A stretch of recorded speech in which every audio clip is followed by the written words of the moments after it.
Hi, എല്ലാ കൂട്ടുകാർക്കും പുതിയ വീഡിയോയിലേക്ക് സ്വാഗതം. ഇന്ന് വിഷു അല്ലേ. ഇന്ന് നമുക്ക് പാൽപ്പായസം തയ്യാറാക്കാം.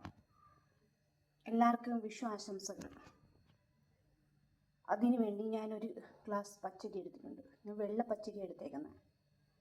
ചുമന്ന പച്ചരി എടുക്കാം, നമുക്ക് ഏത് പച്ചരി വേണമെങ്കിലും എടുക്കാം. ഞാൻ ഗ്ലാസ് വെള്ള പച്ചരി എടുത്തേക്കുന്നത്. വെള്ളം ഒഴിച്ച് കഴുകിയെടുക്കാം.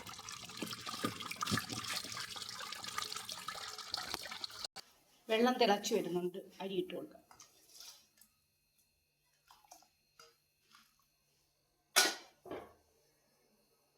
അരി നല്ലോണം തിളച്ച് വരുന്നുണ്ട്. ചെറുതായിട്ട് ഉപ്പിട്ട് കൊടുക്കാം.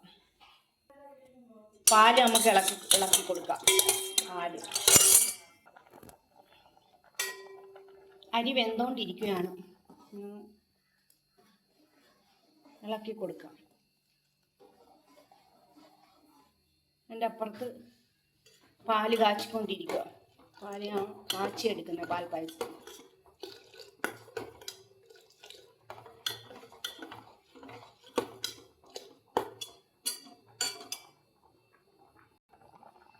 പഞ്ചസാര ഒരു ബൗളിൽ എടുത്തിട്ടുണ്ട്. അത് ഇട്ട് കൊടുക്കാം. മധുരത്തിന് ആവശ്യമാണ്. മധുരം കൂടുതൽ വേണം ഈ പാൽപ്പായസത്തിന്. എന്നിട്ട് നമുക്ക് ഇളക്കി കൊടുക്കാം.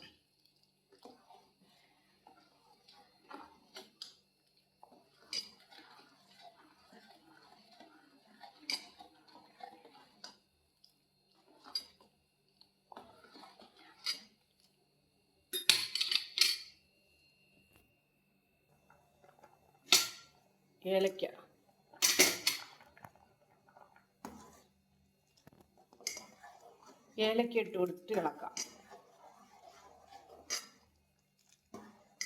അതിന് മണത്തിന് വേണ്ടി നമ്മൾ ഏലക്ക ഇട്ട് കൊടുക്കുന്നത്.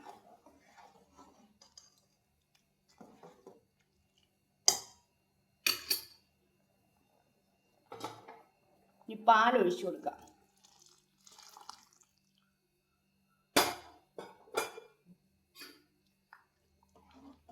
ഇനി ഇതൊന്ന് പറ്റിച്ചെടുക്കണം നമുക്ക്.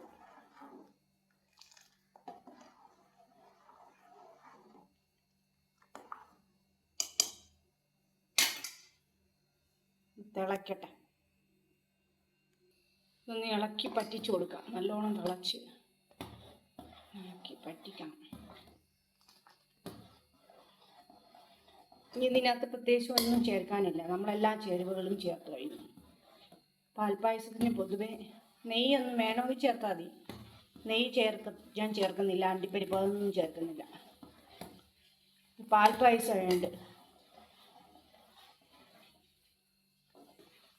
ചവ്വരി ചേർക്കുന്നവരാണ്, പക്ഷെ ഞാൻ ഈ ചവ്വരി ഒന്നും ചേർക്കുന്നില്ല.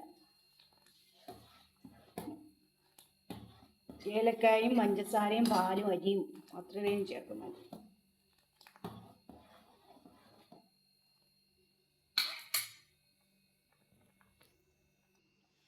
പായസം ഒരുവിധം വെന്ത് വരുന്നുണ്ട്. നമ്മുടെ പാൽപ്പായസമൊക്കെ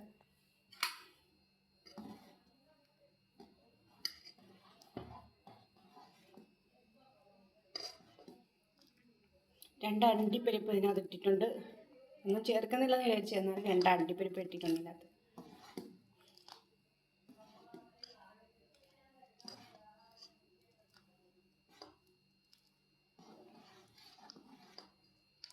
അധികം അങ്ങ് പറ്റിക്കണ്ട. ഇച്ചിരി നീണ്ടിരിക്കുന്ന ഇരുന്നങ്ങ് കൊടുക്കും ഇത്.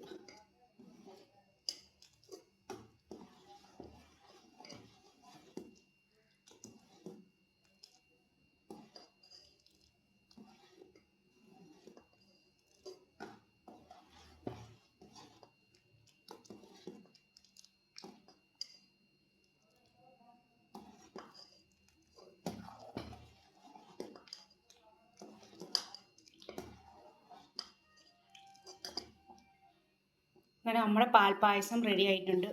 എല്ലാവർക്കും വീഡിയോ ഇഷ്ടപ്പെട്ടെങ്കിൽ ലൈക്ക് ചെയ്യുക, ഷെയർ ചെയ്യുക, സപ്പോർട്ട് ചെയ്യുക, സബ്സ്ക്രൈബ് ചെയ്യുക. മറ്റൊരു വീഡിയോയിൽ പിന്നെ വരാം.